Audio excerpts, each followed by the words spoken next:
You're listening to the Cyberwire Network, powered by N2K.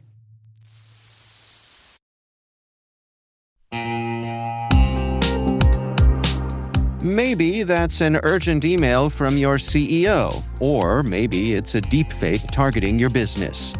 Doppel is the AI-native social engineering defense platform fighting back against impersonation and manipulation.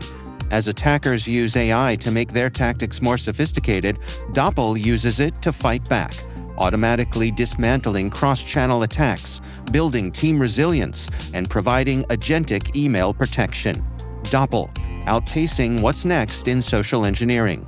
Learn more at doppel.com. That's DOPPEL.com.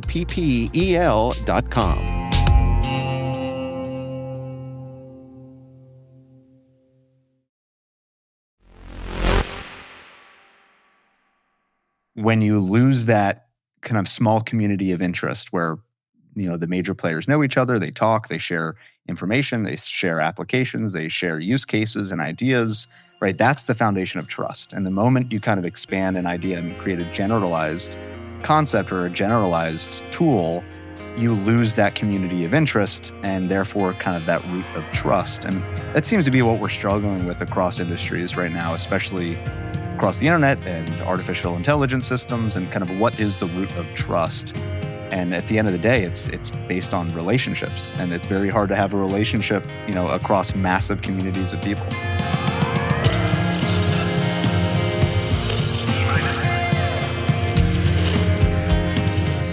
Welcome. I'm Maria Varmazis, and you're listening to T-Minus Space Cyber Briefing. In this show, we examine the evolution of cybersecurity in the global and orbital infrastructure that powers, protects, and connects our lives.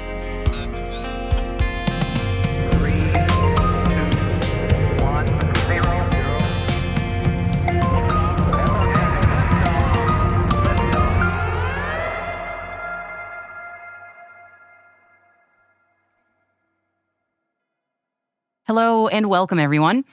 It is always a joy to have a group chat with two of my favorite people, and they would be Brandon Karpf, leader of International Public-Private Partnerships at NTT, and my N2K colleague and host of the Cyberwire Daily, Dave Bittner. For our session today, we decided to take a closer look at the Google Earth Nano Banana debacle from late July. No worries if you do not know what I'm talking about. In fact, we'll dive in first with Dave asking me to put my explaining cap on before we break it all down. Here we go. So, Maria, I'm going to ask you to do the introduction here on our topic. There was some brief fun in the world of Google Maps recently. And what happened? Oh, goodness, was this fun. All right, so on July 30th, to much fanfare across the entire internet, Google Earth announced that you could generate, with AI, Nano Banana 2 specifically, basically anything you wanted to do to a real-life place in Google Earth, you could, if you can imagine it, you could do it. And the pitch from Google for this was amazing. They rolled out a fancy blog post for it and everything. And they had 5 justifications for why putting AI and image generation into Google Earth was a great idea. Yes, because nothing says geospatial intelligence like generative AI right. images. No. For the entire public, unfettered to use. So so reason number 1 was that you could bring history to life. So if you ever wanted to imagine what Pompeii looked like pre, you could do that. Vesuvius. While Vesuvius was exploding. you could just do that. Watch and people running in horror for their lives. You can then walk through Pompeii, as it was potentially. Okay. Number 2 was learn more while you explore. So you could create custom infographics about a place without leaving Google Earth. Yes, that is certainly what everyone is doing. Oh yeah, definitely. Pitch number 3 was you could create professional real estate plans. So, here's a blank spot of ground. Generate what your strip mall would look like in real time. Okay. I guess. All right. Number 4. That one makes sense. Yeah, it kind of makes sense. Reason number 4 sort of seemed like reason number 3. I guess they just needed to get to an odd number, so they padded it a little bit. Was visualize projects before breaking ground. That sounds a little similar to reason number 3. Same thing. Yeah. And then number 5 give your favorite place a makeover. Oh, perfect. And boy, did people do just that. And the entire Earth observation community cried out in unison and then fell silent. It was quite amazing. It's like millions of voices suddenly cried out. Now, It was the quite brief amazing. period of time that this was up, and we'll get to that fact in a minute, but my favorite, I think, that I saw was Japan being attacked, Tokyo specifically, being attacked by Godzilla. Now, Brandon, you were recently in Tokyo. In fact, I was in Tokyo on that day. Because On that day! As our man on the ground, can you confirm to us that this was AI and Tokyo did not, in fact, fall victim once again to Godzilla? You know, the fine people of Tokyo, whom I work closely with in my job at NTT, they do love Godzilla, and there are numerous Godzilla statues all over that city. Okay. I looked. I tried to find this Google Earth, life-size Godzilla, and I couldn't find it in person. So it must not have been true. Okay. It's a shame. Yeah. Okay. Shameful. Maria, the fun didn't last long. No, it did not. So again, Earth observation folks really did not like this, and it wasn't just cynically because it would potentially take away money from them. It's because this is going to create a nightmare, which I'm sure we'll get into. This feature from Google Earth lasted, I think, less than a day. Pretty much right after the launch, I think several hours later, Google Earth actually pulled it. And then they updated the blog post where they announced this feature the next day on the 31st of July, saying, "We know that people uniquely trust Google Earth for a reliable view of the world. We've seen geospatial professionals using this feature for a range of useful purposes. However, we've also seen people sharing screenshots of generated imagery that appear to violate our policies. So we're rolling back this feature in Google Earth while we work on implementing stronger guardrails. It's important to note that generated images didn't appear in the main Google Earth experience for others to see and were watermarked as AI generated." That was their update. Okay. Okay, so I'm sure that would have stopped any shenanigans. This message brought to you by Google's legal team. Yeah. So I mean, this whole thing, it's very funny, and I love the internet, and it's delightful when the internet reminds you why it was invented, and the sharing of memes and cat videos and Godzilla attacking Tokyo through Google Earth. But it kind of brings up this point that we're still talking about across multiple industries, which is what are the legitimate useful applications of AI in all of these industries? And, I think the space industry in particular has been struggling with this one quite a bit and hasn't really figured out the useful applications of some of these technologies. And so experimenting is good. Experimenting is useful, but I think that there's a lot to still be figured out by people in the industry. I'm not sure what the right application is for Earth observation, but generating fake images certainly isn't it. Yeah. Yeah, I just, what could possibly go wrong is just the question everybody should ask with this sort of thing, and I'm amazed that this made it to print, so to speak. Does this set a new record for a Google project being removed? I mean, Google sort of famously deletes things that people have found useful, but I don't think it's ever happened this quickly. Yeah, within 24 hours. It kind of reminds me of that Microsoft chatbot that they put on Twitter, a decade ago. Tay. Tay. Yes. That became instantly racist. Yes. Oh my God. Yes. Forgot about that. Yes. Oh, yeah. My take on Tay was that Tay reflected who we actually are, not who we aspire to be. And that was Tay's downfall. Oh my Who goodness. we are, at least on the internet. Right. That's the sum total true. of all good and bad, of all Earth's people. Yeah. So at the risk of taking this more seriously than perhaps it deserves to be taken, what are the takeaway lessons here when it comes to, shall I say, slapping AI on everything that moves? Well, I think at a certain extent, some of these companies have to slap AI on everything that moves to justify the capital expenditures and to experiment in such a way to find a useful application. So, it's striking a difficult balance, and this is kind of the security angle as well. Is these industries are investing so much capital and human resources and time, that they need to see where this can apply and be useful. And like that one use case that you brought up, Marie, in the beginning of, okay, let's test out maybe some, large construction projects and see what it would look like and how it would affect other regions and the shadows it would cast, or how it would affect traffic flow and things like that. All of that actually sounds like a fantastic use of AI. It does. Connected to some, legitimate applications and products. But the way to make that useful is putting guardrails around it, and actually can kind of very deliberately kind of making the use case as specific as possible. I think the problem here is it was as broad as possible. There were no guardrails. It was a general addition of image generation to this tool that is kind of like, doesn't have a specific use case. It has whatever, it's a creative system. It's, people can do whatever they want with it. And some of those use cases will be helpful, like real estate projects, and others will be silly, like, kaiju's attacking cities. And some of them will be downright disturbing, like potentially images of airstrikes in Warsaw or something like that. Which a lot of those images were just made for demonstration purposes of, this is how easy it is to show disinformation. And just, I saw it everywhere on social media going, this is real easy to fabricate an entire story now with a convincing Google Earth image.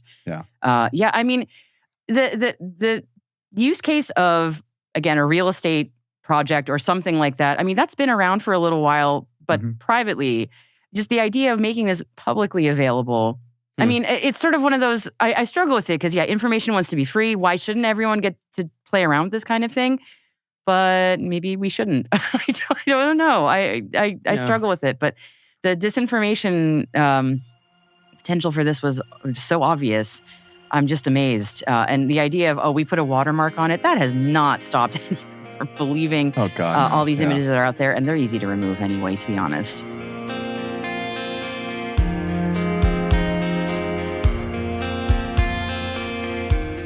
Please don't ask me how I know how easily one can remove those watermarks. I really don't want to get in trouble. We'll be right back.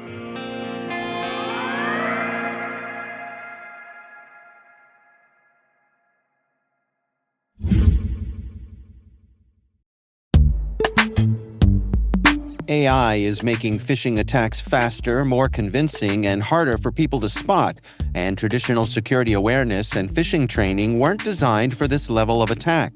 HawksHunt helps security teams prepare employees for the attacks they face every day with personalized phishing training that adapts to each employee and reduces risky behavior over time. For IT and security leaders looking to strengthen their human layer of defense without adding more manual work, visit hawkshunt.com/cyberwire to learn more. That's HOXHUNT.com/cyberwire.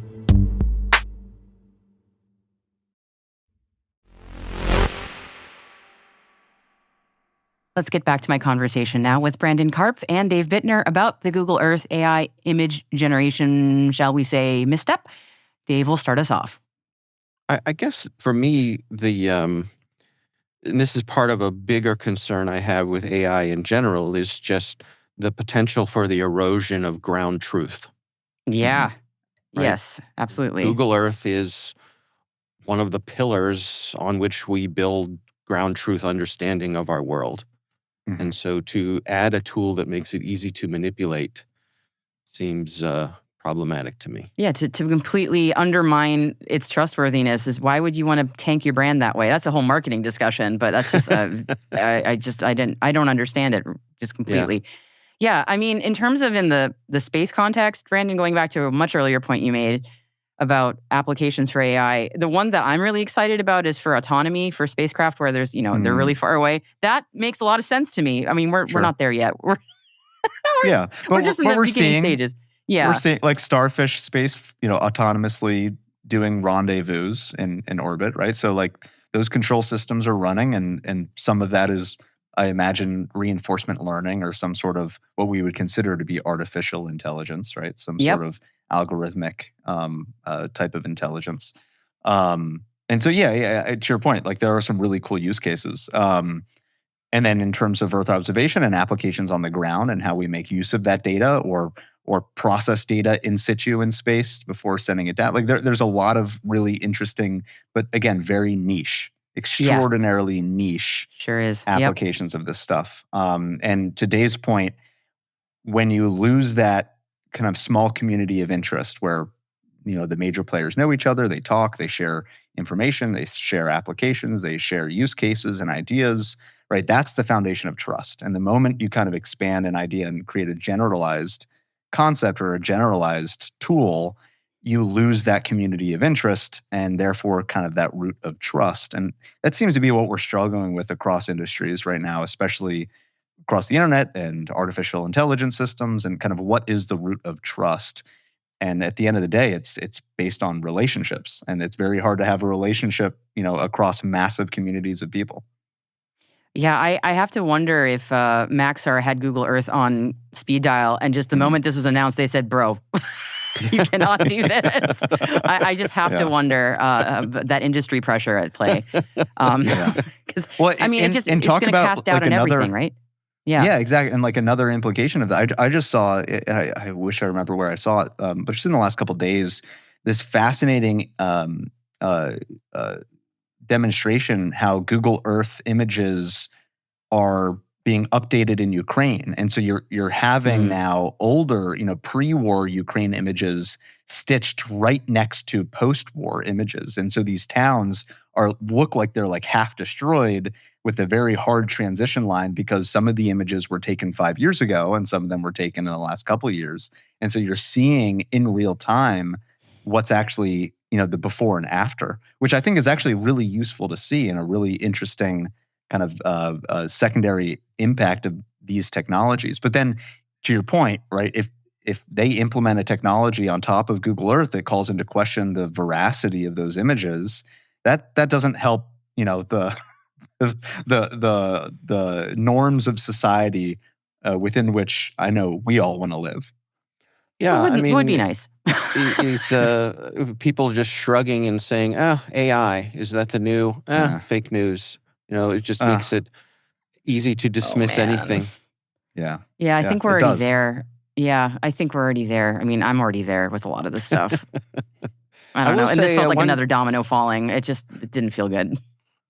I once pranked my nephew by convincing him that Google Maps, the satellite views were real time. So I had him. A lot of people think that, though. I had him run outside. Yeah, I had him run outside the house and wave. And he came back in, and I said, "I totally saw you waving out there." So I'll leave you with a similar funny story. In college, there's this buddy of mine at the Naval Academy, and when we'd go out to bars in Washington and D.C., we didn't necessarily want to say that we were midshipmen at the Naval Academy. And so he came up with this great idea where he told people when he was meeting them, typically other, young women, that he was part of the Google Sky Team.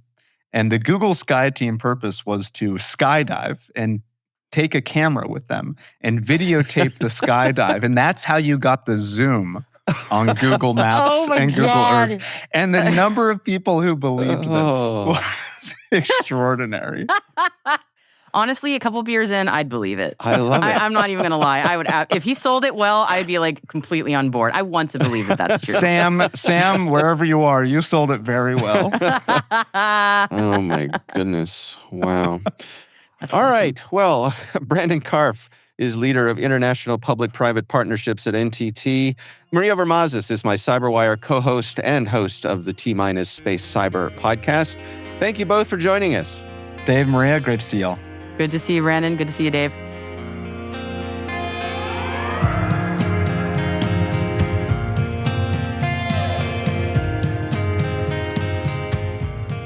And that's T-Minus Space Cyber Briefing, brought to you by N2K CyberWire. If you like what you heard today, you will also enjoy our newsletter, Signals in Space. You'll get research and notes pulled together by our producer, Ethan Cook, and me, along with this week's top space cyber news stories. Subscribe by visiting thecyberwire.com/newsletters. And as always, we would love to know what you think of our podcast. Your feedback ensures we deliver the insights that keep you a step ahead in the rapidly changing cybersecurity landscape. If you like the show, please share a rating and review in your podcast app. Please also fill out the survey in the show notes or send an email to space@n2k.com. We're proud that N2K Cyberwire is part of the daily routine of the most influential leaders and operators in the public and private sector, from the Fortune 500 to many of the world's preeminent intelligence and law enforcement agencies. N2K helps cybersecurity professionals grow, learn, and stay informed. As the nexus for discovery and connection, we bring you the people, the technology, and the ideas shaping the future of secure innovation. Learn how at n2k.com. Thank you for listening to T-Minus. I am your host, Maria Varmazis, and the show is produced by Ethan Cook and Liz Stokes. We're mixed by Elliot Peltzman and Trey Hester, with original music by Elliot Peltzman. Our executive producer is Jennifer Iben, with content strategy by Mayan Plout. Peter Kilpie is our publisher. We'll see you next week.